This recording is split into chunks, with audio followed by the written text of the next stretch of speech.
उसने गाड़ी खड़ी की, हमारी तरफ ऐसे देखा जैसे शेर अपने शिकार को देखता है। उसने पहले पिस्तौल निकाली और सामने रखा, बोले इसको जानते हो?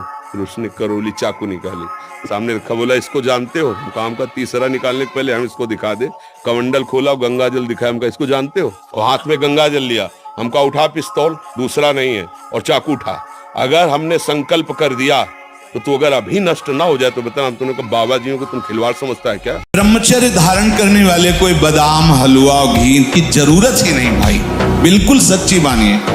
जैसे तप्त भूमि में पैर कैसे पड़ता है, ऐसी बिजली रहती है ब्रह्मचारी के शरीर। बिजली नींद पर काबू पाने के लिए, शरीर पर शासन करने के लिए, मन पर शासन करने के लिए, दिव्य आनंद का अनुभव करने के लिए ब्रह्मचर्य नींव है, नींव। अगर संयम और ब्रह्मचर्य में तो तुम्हारे अंदर वो बल होगा जो बल मांस खाने से नहीं होगा।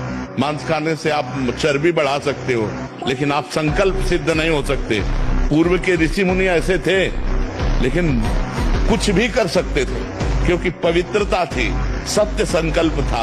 आज हमारी पवित्रता नष्ट हो रही है, आज हम अपवित्र भोजन पा रहे हैं। अगर ब्रह्मचर्य से रहो और पवित्र अन्न पाओ और डट के व्यायाम करो तो तुम किसी को भी परास्त कर सकते हो।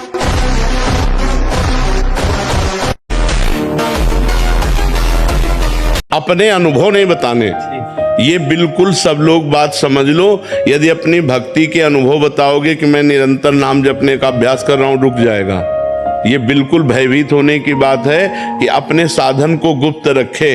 हम कई बजे उठते हैं, कई बजे क्या दिनचर्या होती, किसी को पता नहीं होना चाहिए। अगर कोई देख भी ले कि आप तो इतने बजे उठते हो, आप नहाते हो धोते हो, वो प्रेशर आ गया था इसलिए चले गए थे, रोज का थोड़ी।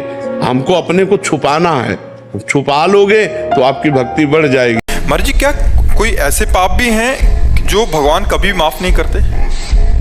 एक है पाप केवल पूरी सृष्टि में, भगवान के भक्त का द्रोह।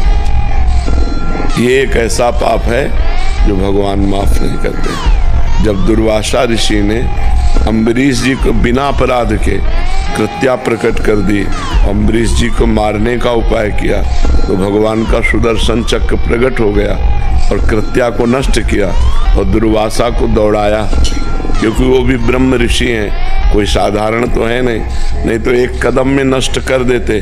और वो भागते हुए सुदर्शन के ताप से कैलाश पहुंचे।